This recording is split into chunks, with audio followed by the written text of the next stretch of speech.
So, I am going to take a stab at describing all of my fantasy teams at the moment. This is for a podcast I hope to make called A Neurodivergence Guide to Fantasy Sports.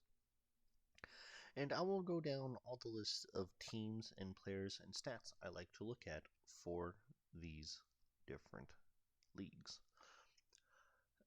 I have a tendency to hyper focus on this. For some reason, sports is where my neurodivergency seems to point toward. This year, I am running five,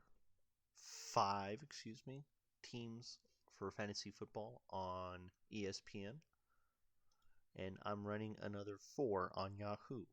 That gives me 9 total fantasy football teams. Some would probably call it quits at 5. A lot of people call it quits at 1, maybe 2. But instead, I am insane. I also have 7 baseball teams on Yahoo and 1 more on ESPN. That's 8 fantasy baseball teams. That is now 15 total teams. Not looking good here. I also have, if I can pull it up correctly, I have 1 fantasy hockey team on ESPN, and I have 4 fantasy hockey teams on Yahoo. That is 5. Well, the 5th one is a league called Cupful for a podcast that I listen to. So I thought I'd join them after playing long enough in regular public leagues or just a friendly league with guys I've known for 20 years now. I am also going to start up a league. Not I am going to start up a league, but I am going to join a startup league here in about another week. One thing I've gotten into in the last 3-4 years are keeper and dynasty leagues. And in hockey, I've been in a dynasty league in particular for 3 years in one, 2 years in another, and then I just started up one other one. I took over an orphan team in the middle of the year, and that one's got some weird draft pick rules and whatnot. So that'll be fun to play. But this one that's starting up, there's a new one that's starting up is going to be on Fantrax, and it's a salary cap league. And it's really, really fascinating to me because I actually have to worry about what people make. Like Carter Hart, goalie for the Phillies, or for the Philadelphia team, the Flyers, is going to make $3.979 million this year. In a salary cap league, you have a budget just like you do in the regular NHL, but you dial it up by about 40-ish% because you have a deep team. You're going to start 4 centers, 4 left wings, 4 right wings, and 6 defensive players, plus a goalie. So with all those starting spots, you also have a deep bench. You are going to end up with 26 total players on your active roster. And because it is a dynasty, you are going to have a deep dynasty bench on this one. That's kind of why I joined.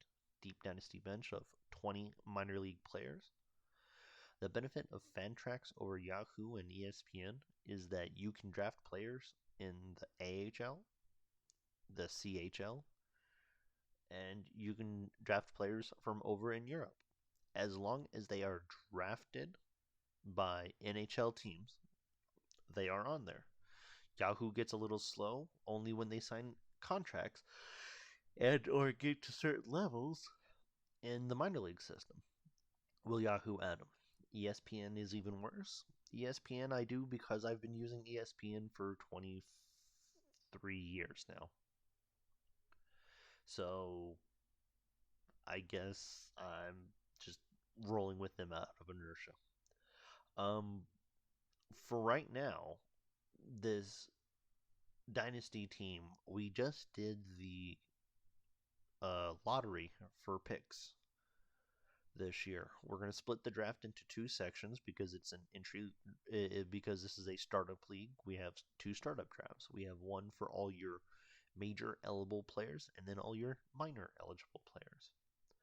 So minor eligible players, we've set a limit at 100 games for skaters and 50 games for goalies.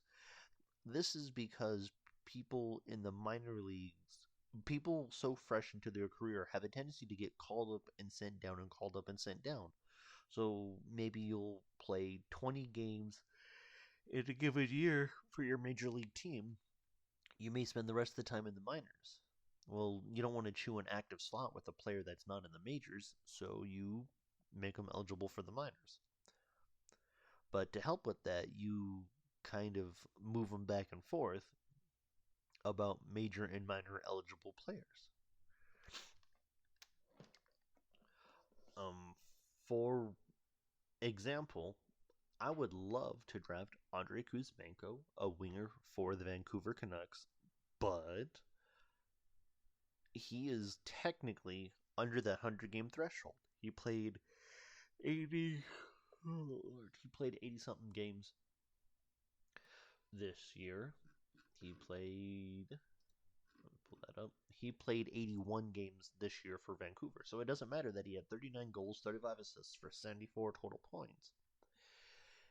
Because he's under that 100 game threshold, he is technically not a minor leaguer, or he is technically minors eligible. But he's going to break that 100 game threshold in the middle of the season. And then I need to verify whether you lose that minors eligible designation in the middle of the season or if it's a season over season thing. So we'll have to see what happens there. But this is what I do. That, like I said, so there's going to be 6 hockey, 7 baseball, 8 football. When basketball starts up, I'm certain I'm going to have at least one, maybe 2 of those guys. So we'll see what happens with that. I also on Fantrax joined a fantasy soccer league. Well, I'll call it soccer since I'm from the United States. I'm joining a fantasy soccer league over there. So I have 3 defensive players. I have 5 midfielders. And I've got 3 forwards plus a goalie that I'm starting. And then I've got a couple players on my bench that I can swap out for the 3-5-3. Or no, yes. So I've got that to take care of. I haven't done soccer in a long time. I've done daily soccer for 5 years now, but very casual on Yahoo kind of thing. No real money involved. Although I have won like a couple dollars here or there, and then done well enough to place on the end of season money deal. But I've never put money down on that stuff. So this will be pretty exciting. Can't wait to see what the season brings.